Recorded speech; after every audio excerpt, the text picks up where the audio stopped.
But we're going to take a closer look at how some organizations are interfacing with strategies for carbon mitigation and adaptation. So allow me to first introduce the moderator, an energy expert, eco-entrepreneur, urban farmer, and community organizer. Chris Castro is currently the senior advisor for Orlando Mayor Buddy Dyer, director of sustainability and co-chair of smart cities for the city of Orlando.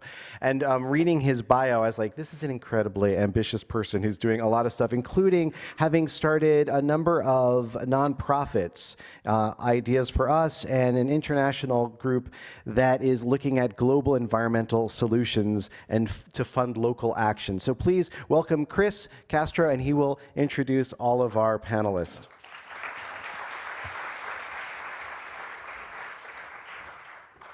Wow, thank you so much. It's great to be here today. This is pretty surreal. I remember 12 years ago being a student just getting into UCF, coming from my hometown in Miami, and starting to look into the climate crisis. And I was one of a few group of students who started to put pressure on the university administration to look at signing the American College and University's President's Climate Commitment. This was really happening very much in the Ivy League schools, and we thought, as the second largest university in the country, we needed to make a commitment towards carbon neutrality. And I remember sitting in front of President Hitt, the president at the time, and saying, this is something we believe in and we need to do. And he said, well, what do the students think about it? And I said, well, I think we're on board. He's like, well, you got to prove it. And we went and passed the student referendum through the student government, and 86% of the student body who voted in favor of setting a carbon standard, a carbon neutrality goal. And so that was transformative, I think, in UCF's history. We, of course, as you all have heard, set the standard to 2050, being carbon neutrality.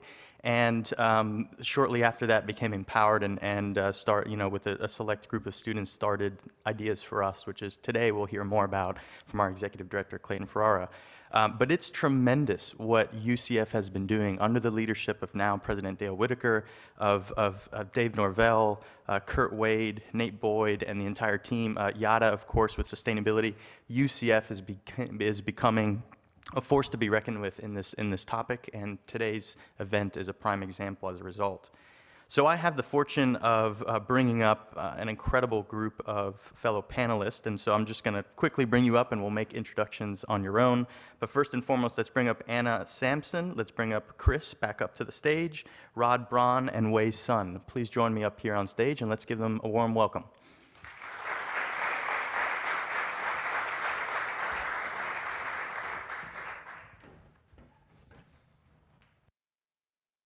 Hello to you all. Hey. So as mentioned, we're going to have them introduce themselves, but I'll start out with a quick question, and I want to start with Anna. Anna's part of an incredible grassroots organization and company called We Are Neutral that started out in Gainesville, Florida, and has been making some incredible strides in that direction. So start out a little bit by telling us about yourself, about We Are Neutral, and we're going to keep you to about 2 minutes, so a little short intro, and then we'll get into the details. Sure. Yeah, I really appreciate being here. Like you said, I'm the director of a nonprofit called We Are Neutral that's based in Gainesville, Florida. We were founded 10 years ago with the hopes of kind of redefining and reinventing the carbon offset industry. Carbon offsets are great, but I think that they could use improvement. So we have created one of the only local carbon offset initiatives in the world. We think that, writing a check to offset your carbon footprint is really incredible, but if you are able to actually participate in the offsets, then you're able to identify kind of a sense of scale. When you have to plant a certain number of trees to do certain things, you get a real quick understanding of what's worse. And the other thing is that, we want to reduce the carbon footprint first. So it's just like reduce, reuse, recycle. You want to never buy it in the first place. Then you want to reuse it, and the very last option is turning that plastic bottle into a new plastic bottle. So yeah, just trying to create meaningful, local, impactful carbon offsets And yeah, happy to be here. Thank you, Thanks. Anna. Yeah. That's awesome. It's amazing to see where We Are Neutral has grown. I remember speaking with Jacob 10 years ago, and you all have done amazing things at Bonnaroo. You've done amazing things at other festivals and energy efficiency. So we'll get into some of the details, but awesome work. Let's turn it over to Wei now. And Wei is the director of the Siemens Digital Grid Lab here at UCF and also an assistant professor in the Department of Electrical Engineering and Computer Science. So welcome. Thank you for joining us, and provide a brief intro on what you all are doing. Thanks. Welcome to UCF again. My name is Wei. I'm from the Department of Electrical Engineering. My background is engineering, and what we do, I'm looking at how to make power system more sustainable, intelligent, and resilient. As you have heard from the panelists this morning, we have a lot of hurricane natural disasters happening, so how we can make power system more better prepared and also recovering from the natural disasters, that's what we do. And also as the educator and the researcher, we have provide to students, especially for undergrad students, now we're studying a new track for electrical engineering. Usually we have just a general degree in electrical engineering, and from last year we start a new track, a focus on the power and the renewable energy. And we can help them better prepare when they graduate to find a job and work for OUC, Duke, or those power companies. And also we start a new certificate, and for power engineer or who already graduated with a master's degree, you want to continue, keep update to know what is the new technology, how to better prepare you for the career development. And we focus provide state-of-the-art. In the same time, we are really appreciate to collaborate with industry. We work with the Definite Wells team as well as the Siemens to look at how we can make the UCF campus as a microgrid to provide sustainability and resilience. Like last year with the Hurricane Irma, and we have the campus and still have the lights on during the hurricane season. Also, we have the Siemens Digital Grid Lab, which we can talk more later. Thanks. Excellent. Yeah, I remember the unveiling of the Digital Grid Lab, and it's amazing what UCF is now trying to do to pivot, as President Whitaker was talking about, to foster the next generation of clean energy entrepreneurs and innovators and those who are really trying to address these problems. Next, we have Rod. Rod comes to us as the manager of Climate and Coastal Resilience Program at the Nature Conservancy, and many of us know that the Nature Conservancy has done an amazing job at protecting our natural spaces, at engaging youth in nature, and now a pivot and a strategic move towards really battling climate change. So I would love to hear your thoughts about where TNC is going in this at a high level. Perfect, great. So happy to be here. You're right, I mean, TNC, we do a lot out there. And so, some of the things I'll sort of talk about, sort of like globally kind of what we do, and then kind of bring it down a little bit more granular. But, the major things we do, protect land and water. We provide food and water sustainably, across the ideas, across the globe. Building healthy cities, really connecting people with cities. And the big part of that is really connecting people and nature. We think that's integral to kind of moving the conversation forward. But all through that, climate change really kind of weaves through all those issues. And so a number of years ago, we kind of really added this pillar of tackling climate change. And we really have two goals, essentially. And one is limiting global warming well below 2 degrees Celsius. And the other is really building resilience against the impacts of climate change. And so I think we're really in have a unique opportunity because we do work globally. We have we work in about 70 countries, so we really have that global perspective. And so to really kind of reach those goals, we've developed 3 intermediate outcomes that we're seeking. And so this kind of gets you down to the U.S. and now Florida. And so we've got a 50-state climate strategy, and we're working really diligently in all 50 states, and especially here in Florida with sort of state policy. So 3 things that we look to do is really state and federal policy around clean energy and climate. To really help protect communities and ecosystems. The second thing is really nature-based solutions, and I'm really glad Chad kind of brought up some of those issues. I think, a number of the things that we do are in that top 20. I think we're going to be working on maybe 12 of those. So nature-based solutions can really absorb carbon and store it. And the last thing is really looking at a kind of a new political narrative and attitude shifts on clean energy and climate policy. I think that's a really important thing, kind of like the Climate Caucus, those issues. So those 3 kind of intermediate outcomes to kind of reach those goals. Excellent.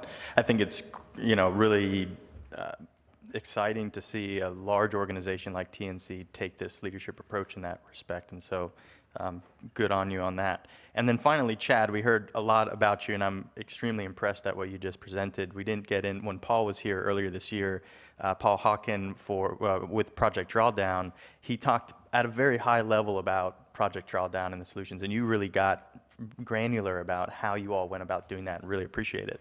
So one of the intro questions I have for you is, what are your favorite strategies?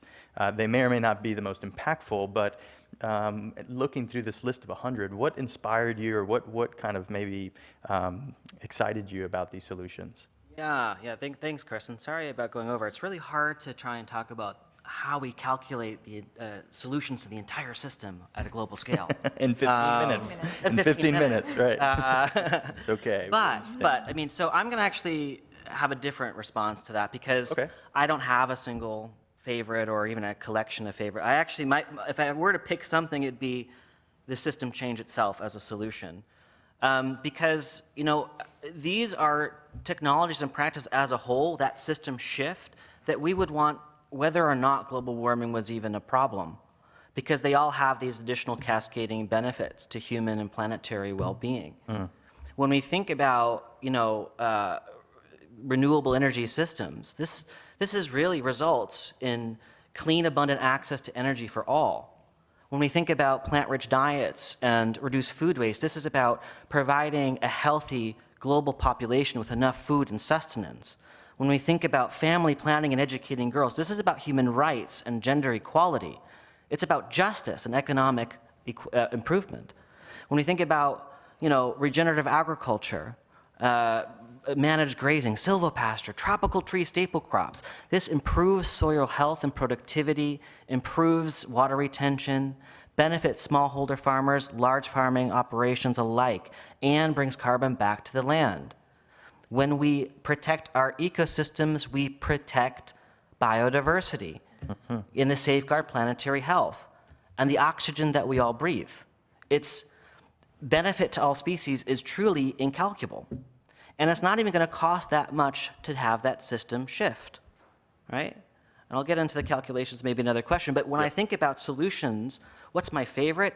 It's really the system shifting to a new normal that is, you know, restorative and regenerative. An interdependence of these solutions together, and I feel like that's really important. Diversity often is an indicator of how healthy an ecosystem is, and as we look to solve this problem, we have to think diverse about how we approach it, right? And the solutions of them.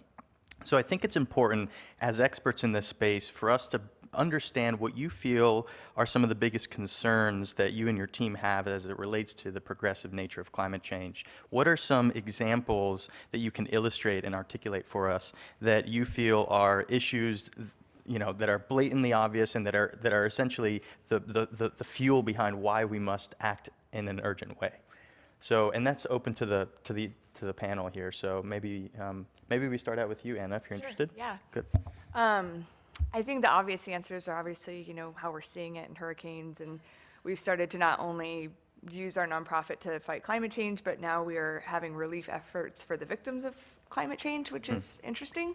I would say that the biggest thing to me is that I'm most terrified by people's fear or not knowing where to start. I think that's the real issue. I think everybody gets it now. I think a lot of people understand this is a problem and they just kind of don't know what to do with their hands. I think that's the biggest thing. I think if you're an optimist and you think we've got this, then you don't do anything. And if you're a pessimist and you think there's nothing we can do, then you don't do anything. Apathy. So I think that's the scariest thing. So at We Are Neutral, we really try to have this like positive attitude, like you got this, like let us help you. Let's take a look at your carbon footprint. Let's chip away at it. No big deal. We can get you started. And I find that people are afraid to ask that question. But once I can look at their overall carbon footprint and say, if you just did this one thing different every day, like that would be it. And then they can start doing that every day.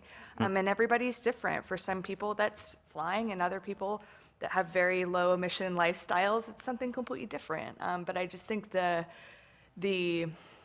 fear or the feeling like it's too big or too late makes people just not do anything. And the apathy of people, I think it's such a looming issue that they don't know where to start, and they almost become apathetic and think, Right. there really is no way for me to be a part of that Right. solution. Just totally not true. Yep, good point. Rod, how about yourself? What are some of the things TNC kind of looks at as some of the growing concerns? Yeah, I mean, I think definitely that, what Anna mentioned, extreme weather events is for sure. And I think that, our natural systems are really under a lot of stressors anyway, from urban development, population pressures. And now I think, the climate change impacts are just adding to that stressor, huge losses of seagrasses, those kinds of things. And, coral reefs in decline. So I think all those things are really, evident that happening and there's a problem. I think, to Anna's point, in terms of, chipping away at it, I think that it's really important. I'm working on some demonstration projects for coastal resilience in Miami, and people say, well, what does this one project do? Maybe it's 1,000 feet of shoreline, for a whole city. And I think we have to look at it almost like the analogy is like a watershed approach, where folks, when you had a, impaired water body, Tampa Bay, Lake Worth Lagoon, other places, you really need to kind of chip away at it like a stormwater program, retrofits, and then, over a number of years, 10, 15 years, you really kind of get at the problem. Here maybe we got to move a little faster, but I think it's kind of, you got to start somewhere and chip away at it. And when you started, Chad, I think one of the things that stuck with me about your recent talk was that climate change is the symptoms to the problem. And it's not necessarily the problem, it's the symptoms to the problem, that being, global warming and air pollution. And so that was a really interesting indicator. I think there's a lot of the challenges that we talk about extreme weather events. What we don't often talk about is how this relates to people, how it relates to our health and well-being, and how really the real risk is changing our quality of life. Less about the planet. I was I was at the Boston Climate Summit, and Gina McCarthy was speaking, and she mentioned that this is less about polar bears, penguins, birds, and et cetera, and more about public health. Right, more about ourselves. The planet, believe it or not, has gone through much worse and will go through much worse, but it's how we can adapt to that, right, and what we can do to mitigate it. So I felt that was an interesting message as well. So we talked about some of the key problems, and this might be for Chad specifically. When we're talking about carbon capture, in terms of the numbers and the data, to turn this whole thing around. We heard a little bit from David about what that might look like. What does that look like in terms of the numbers and the data? And then do you know of any programs or projects and technologies that we feel are moving us in the right direction, are really moving the needle substantially? Well, the truth of the matter is I don't know the answer to that question. I don't know in terms of the numbers of data precisely what's going to turn around in terms of the damaging climate. The reality is we don't know to a great extent. We have good models out there that give us an estimation of what the world would look like and what would be required to turn it around, so to speak. And the reality is we're not going to reverse climate change, right? Because climate change can't be reversed, so to speak. It is in a constant state. By its very nature, it's in the state of change. What we can do is reverse global warming. We can affect global cooling by reducing those emissions, and that's a combination of these three things. But more importantly, I kind of think that we don't need to focus so much on the precise number and the data of what we need to get to in order to turn this around, because there's too much uncertainty built around that. We need to have ambitious goals that go beyond that. I mean, if we take, what Jerry Braun is doing in California, naming a really ambitious goal that sets the standard, it's not necessarily saying that this is what we need to turn around the climate. It's saying this is an incredibly ambitious goal. It's going to be a model for the world. The same thing, Prime Minister Modi in India with solar energy and so on. So we need to really be setting ambitious goals to achieve and really transform the system rather than focusing on the precise number that we need to capture or store or reduce and so on. We need to be moving forward with a level of urgency, and if we get hung up on the precise number, I think we've actually are kind of wasting our time. We need to move really quickly across all sectors and transform the system. And we have a set of solutions. They're already being implemented. They're already there. We need to scale them forward and introduce new innovations to help us along the way. That's a good So I kind of push back a little bit on really focusing on the number itself. Just like 1.5 degrees or, 450 parts per million or 350 parts per million. Let's just get it done because, it's either game over or game on, and this is our opportunity to be game on. Yep, love that. So, I think it's important to also share some of the creative ways each one of our teams are kind of working on to overcome these hurdles and to respond to these concerns. And I want to start with Wei about some of the work that you're doing with maybe the Digital Grid Lab and how you feel that can support the transformation from the energy that built our world to the energy that's going to shape the future as we know it. Sure. As you can still recall, Chat's the top 20, which is only 4 from the power or energy. So we see that both an opportunity and a challenge. We talk about the renewable energy for a while, but one fact we cannot neglect it is when you look at the next 20 years, we cannot get rid of the coal. And when you look at projection for the EPA, you still have more than 20% of the energy still have to come from the coal, which meaning besides we building renewable energy, you also developed clean coal technology. And power grid has been an aging infrastructure. 20 years ago, when we started grid modernization or the smart grid, and we are introducing new technologies, new renewable generation, make system more sustainable, more intelligent. And I still remember 10 years ago when I started my PhD, that's because back 2003, we have a very large outage blackout in the Northeast. I don't know any of you unfortunately have to deal with that. And so at that time, we were looking at the grid, you have those the low frequency but very high impact events, how we can better system recovery and restore efficiently. But if you look at the last 5 years, we have so much catastrophic cascading failure and caused by the natural disaster. So how to make this problem now in this last 10 years it's become more multidisciplinary. It's not just the power system, it's involving communication, information technology, economics, policy. And so we're looking from the research and educator point of view, we're looking how we can better prepare our students, not just looking at traditional electrical engineering. You're really looking at the multidisciplinary. By saying that, we recruit one of the 9 faculty cluster in UCF is focused on the RISES cluster, resilient, intelligent, and sustainable energy system.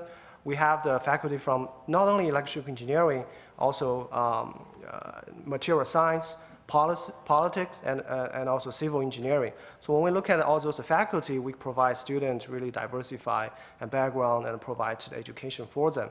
And regarding the microgrid, smart grid labs funded by Siemens, we appreciate we have a 30+ year collaboration for UCF with Siemens. And last year, the spring 2017, we launched the Siemens Digital Grid Lab. What we do here is Siemens provide us the industrial level microgrid management system. And we're looking at UCF campus. We have the combined heat and power plant. We have the PV panels. We have EV charging station. Also, we have a chiller power plant. And how we can use those resources and look at a different perspective. It may be used to just a cost benefit, but how about driven by sustainability? And so those software can give us the insight how we can better coordinate the resources at the UCF campus. And also you heard about the downtown campus, and we collected with the city of Orlando, OUC, and how we can use that, also the test bed. And with that, it's not only research, but also provide students now, instead of just sitting in the classroom, listen to the lectures and doing the homework, and now they can go into the lab and use those software as the experiments and to really get themselves interested and also better prepare them and to pursue the career development. Amazing. Yeah, it's really cool. Rod, on the Nature Conservancy side, talk about some of maybe a top 1 or 2 solutions that you all feel you want to target in on that could overcome these barriers. Right, so I mentioned nature-based solutions, and it's really it's using nature's mitigation potential, and it's the Earth has been doing it for a long time, and Earth probably does it best. It's really efficient. And so just sort of getting back to an earlier question though a little bit in terms of looking at sort of nature's mitigation potential. We published a study recently with about 15 other organizations that show nature-based solutions like this, and there's about 10 or 12 different pathways. From reforestation, blue carbon, agricultural practices that can really kind of take care of a little more than 1/3 of the emission reductions that are needed by 2030. So I think that's a really huge slice of the pie using nature-based solutions. So there's a couple of things I'll just talk about that we're using in Florida. One is a blue carbon program, a blue carbon resilience program that we're trying to scale up. It's actually something we're trying to scale up globally, and blue carbon really looks at saltwater marsh or saltwater wetlands for carbon sequestration. Things like mangrove, seagrass sequester up to sometimes 40 times more carbon than upland species. So there's a real potential there. And so we're looking at a voluntary credit program that would help restore these systems. So you get that lift. So you might have a struggling mangrove system. You can do a restoration, improve it, and then get a lift in carbon sequestration. And Very so cool. It's, I think, a program, and it's kind of chips away at it. You know, it's not the silver bullet, but it's one component to get us along that path. That's awesome. And Anna, I'd love for you to expand upon one thing when I first learned about We Are Neutral is you weren't just about planting trees as a form of sequestration of carbon. You had a portfolio of different things that people can be doing and businesses can be doing to lower that carbon. I'd love for you to expand upon ways in which you are quantifying that carbon sequestration. Yeah, I also, too, I just want to comment on the word creative in this question. This is my favorite question. I was an architect before working at this nonprofit, and this is all just problem solving. You know, as an architect, you have 20 square feet, you've got a budget, you've got building code, you got a lot of things you got to accomplish, and you just figure it out. And you know, our mission is like, I think we're too creative and resourceful to not be able to figure this out. So the word creative is my by far most favorite word. I've been able, you know, in the city of Gainesville, we have, you know, over 75 carbon neutral businesses, and they want to be carbon neutral for a lot of different reasons, and not just because it's the right thing to do or it's good for the planet. It's good for business. Millennials vote with their dollar. We have a carbon neutral like homeless facility. What's the carbon footprint of homelessness? So just expanding your brain and kind of thinking, and again, to answer your question, there's an infinite number of ways to reduce carbon emissions. It's very complicated to turn that reduction into an actual offset credit, but Right. that's what we're trying to pave the way for, is pioneer that so that other people can be creative, and as creative as they want to be in reducing their carbon footprint and creating these reductions, but then having it not be so difficult to turn it into a carbon credit. So creativity, like for us and for myself, is just the name of the game. And it makes it, I mean, dare I say, like fun, because it's a challenge, but I just find it hard to believe that all these, especially in this room, all these creative and intelligent individuals putting our brains together like Project Drawdown is, I mean, I think that's the answer. With the diverse of, you know, types of people that you have working there, they're creatives, they're all working together, problem solving. One of the things when Paul was here speaking about Drawdown that also stuck with me was that the biggest impact that we can have was actually around family planning and educating girls. The combination of both of those two, I think, had the highest or one of the highest impacts that we can have. Can you expand upon that just a little bit to talk about how the social aspect of this actually has incredible carbon implications? Sure, of course. So, you know, this is something that's often not talked about when we discuss, you know, climate change or global warming, is family planning and educating girls. So, by providing the right for every man and woman to choose when, how, and if to raise a family through reproductive health clinics and education, access to contraception, and freedom devoid of persecution, we can reduce estimated global populations by roughly about 1 billion people in 2050 that are estimated. Now that means, the reduced population means reduced demand for Resources. yeah, exactly. For electricity, for buildings, for food, for transportation, and all the resources. All the emissions and energy that are associated with that, meeting that higher supply demand, would be reduced by providing the basic human right to choose when, how, and if to raise a family. But the thing is, family planning can't happen without equal quality of education to girls currently being denied access. Roughly about 130 million girls are taken out of school before they reach 12 to 13 years of schooling.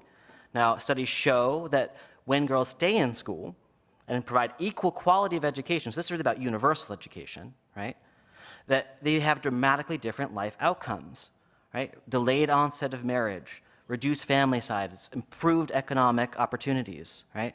So by empowering girls and providing equal quality and equal access to education, we have a cascading benefit to human and well-being. And when you take them together, family planning and educating girls, we didn't have a really good way to sort of take that apart because they're so intricately intertwined in terms of overall impact on population. So we cut it right down the middle. And if you take them together, we estimate roughly about 120 billion tons, 120 gigatons of greenhouse gases could be reduced over 30 years just by addressing gender inequality and creating gender parity and equality into the world. That is astounding. Huge deal, and often not talked about as a solution, which is why I felt it was so important to highlight. You're also wearing the Sustainable Development Goals pin, I see, the 17 global goals of the planet right now, and a lot of those have alignment with the solutions that you all identified and draw down. So it's pretty amazing. I also want to make a quick plug for our utility in Orlando Utilities Commission, who has been working on some pretty fascinating and creative ways to sequester carbon as well. And in fact, looking at the bioeconomy, we now have a pilot out at our power plant, the Stanton Energy Plant, where we are sequestering small amounts of carbon into algae cisterns, essentially using algae as a potential source for fuels, animal feed, enzymes, astaxanthin, many other uses. And algae happens to be one of the fastest growing plant organisms in the world, sequesters more carbon than most things, definitely all terrestrial plants. It is an incredible potential for moving towards an advanced biofuel, and I find it fascinating that we have a utility who made an investment to say, how can we start to test this thing out, and what does this look like from a revenue standpoint for us? Maybe there's a way for us to combat this and make money at the same time. So pretty cool stuff. So moving forward onto our next major question, addressing challenges in climate change is also providing numerous amounts of opportunities. I think, I often have heard that this may be the greatest economic opportunity of the 21st century, and the ability for us to put people back to work, for professionals, for innovators, for entrepreneurs. What advice, there's a lot of students in the audience. Students out there, please raise your hand. All right, so we got a good number of students in this audience. What advice do we have and guidance can you give these students and these people who want to maybe change their careers to align with one that's in some of these emerging fields and that's trying to mitigate or address the climate crisis? Maybe we start out with Rod? Put you on the spot there. Yeah, sorry. it's a tough one. So thinking about this, there's a lot of opportunity, and I think, economic resilience really resonates with folks. So I think, as you look for solutions, create projects, there has to be this economic resilience, I think, benefit. And it's kind of, almost think of like this resilience dividend that you hear, people talk about. And so when you do something, it's got to have multi-benefits. And so I think that's really important. For an example, we thinking about coastal resilience, we have folks building great restoration projects. But the next step is, how do you optimize those projects for coastal resilience? So how do you reduce risk, protect people and places, that kind of thing. So I think you really kind of have to think, strategically, think about the resilience of the things that you do. And I think a really important part is things have to be scalable. Shouldn't be a one-off. And a lot of folks, create projects and they're kind of one-offs. You do it once and you just don't do it again. But if they can be scalable, can you replicate it? I think that's key as you're developing concepts and projects. Please, Anna. I think that it is, I think it's an incredible opportunity. Also, I think good luck working in an industry where you aren't talking about this, whether or not it's an environmental industry or not. It's a topic of conversation because people have to talk about it so that the market is viable. I think that there's a lot of room for a lot of pioneers right now. I think this is a very interesting time where you can be the person that figures something out, which I think is really cool. Also, I've heard that happiness, the opposite of happiness is boredom. So there's a lot of work to do, and you're not going to be bored. So I think that is another amazing reason. And I think it's inspiring. I know we're in, this is the biggest issue of our time. So to be a part of the conversation, I think there's nothing more fulfilling and rewarding in a career, is my opinion. Wade, do you have any thoughts on that in terms of what some of these students and even people interested in this career could move towards, or what we should look forward to? Sure. Just wondering, among the students, how many have engineering background? We have some. So I think one suggestion, as you can see, the climate change is have both sides. You have engineering side, but also have this environmental policy, economic side. So my suggestion is from both sides, either side, you want to really look at the other one, because this is really interdisciplinary problem. And when you try to look, and sometimes I notice engineering students really don't care about that. They just want to solve a specific problem, but really don't ask what's the why and what's the broader impact of that. And also for the other side, and it's probably some, like the top 4 energy problems, and which is have a lot of more system level questions have to be answered. And so that's my suggestion, really try to look for technical or the social economic side. You know, when I was a student, when I think back to what set me up for being in the role that I am in the mayor's office now, I think it's the diversity of the experiences that I put myself, that I proactively sought in this movement. I did a lot with landscape and natural resources, putting up, next to gopher tortoise burrows, our keystone species, putting up these motion sensor cameras to figure out the ecological species diversity throughout our natural lands. Then I approached Dave Norvell and I said, hey, I'm interested in just volunteering my time between these classes, and I'll come out and work for free, and we'll do things on the climate report, and got to go up to the Department of Energy and work on the national level with energy work. I think it's really about being able to go and find something that you're interested in or passionate about, whether it's engineering or whether it's policy or environmental sciences, and take the risk to volunteer your time, get the experience, because the experience is, at the end of the day, what's going to carry you forward in your career. It's what's carried me forward, hands down, but having a diversity of that experience, getting different perspectives about the problem and the solutions, I think is really important for those who are looking to get into this career, into this field. So additional question here is, yes? Sure. You got it. You're the boss.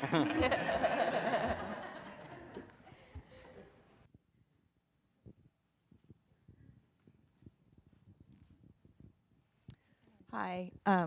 Is this on? Yes. Thank you so much for all your expertise and all that you're doing. It's amazing stuff. So I have a question. I have a two-part question. One is... Introduce yourself. Oh, I'm Sarah Braun with the U.S. Green Building Council, Florida. One is the convenience preference particularly amongst Americans, and that they want to choose the more convenient disposable item, or that, so how do we kind of address that on the social side? The other is, I'm hearing a lot of conflicting data, well, not conflicting, but interesting data on the efficiency side. So, I heard from Dennis Bushnell a couple years ago from the NASA Langley Research Center saying Amazon is actually, how they drop and distribute goods is actually super efficient and actually good for kind of lower impact versus us driving to a grocery store every day or, weekly or whatever. So this whole big question about automation and kind of loss of jobs and it just seems like this kind of silent wave that's coming, and I'm not hearing a whole lot of talk about that. So those are two questions I have. Okay, who wants to take that one there? Automation. Efficiency. I'll take the first part of it. Yeah, there you go. And leave the second part to you guys.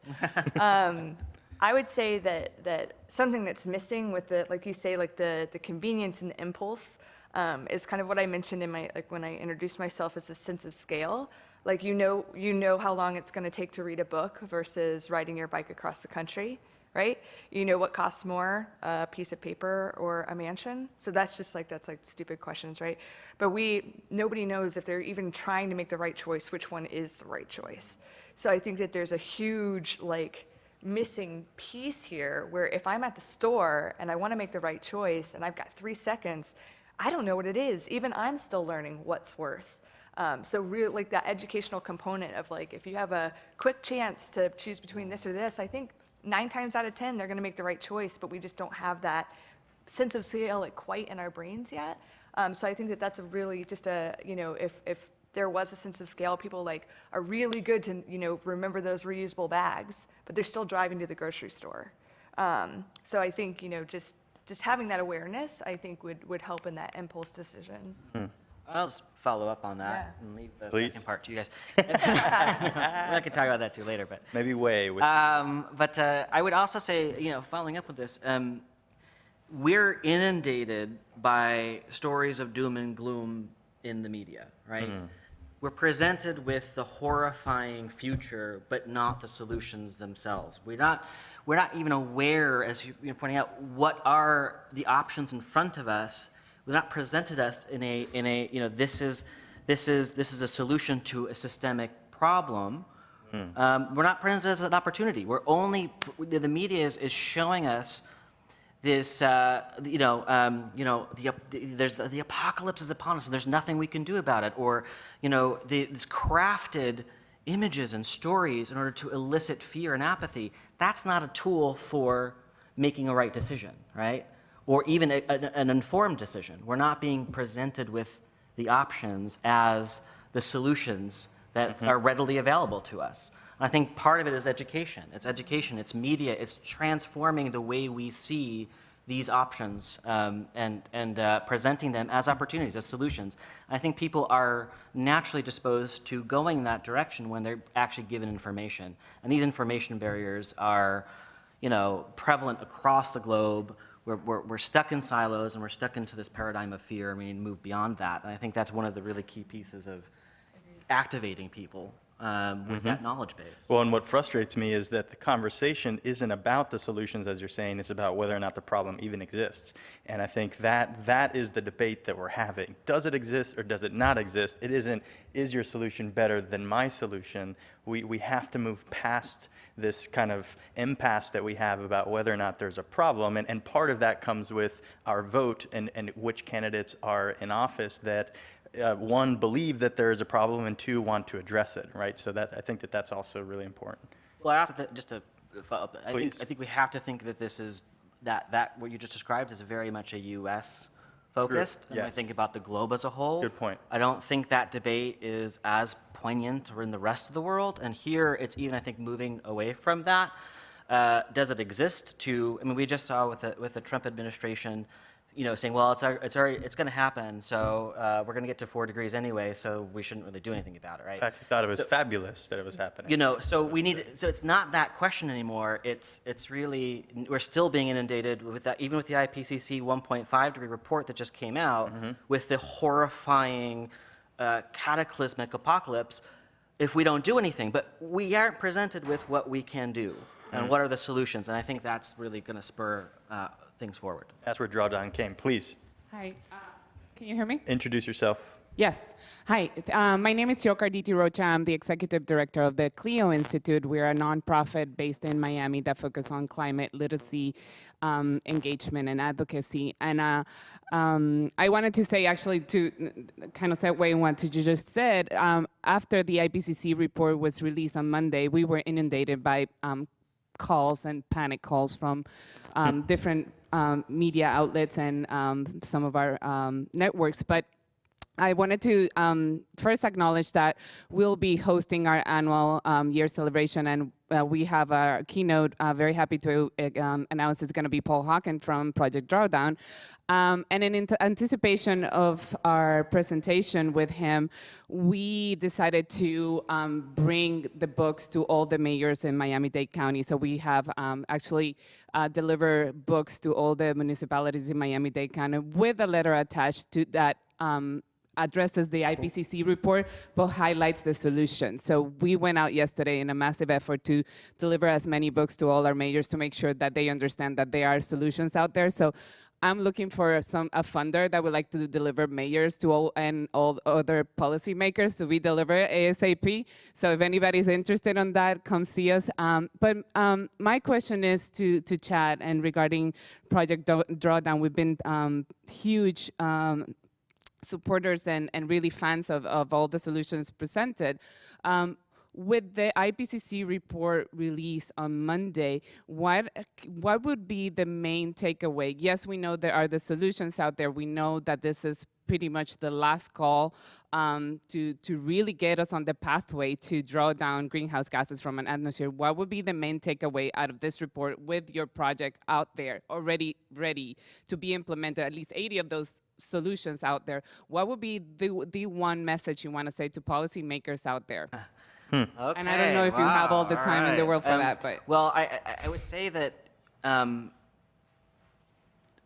when presented with the seemingly impossible is when the most interesting activation of humanity can happen.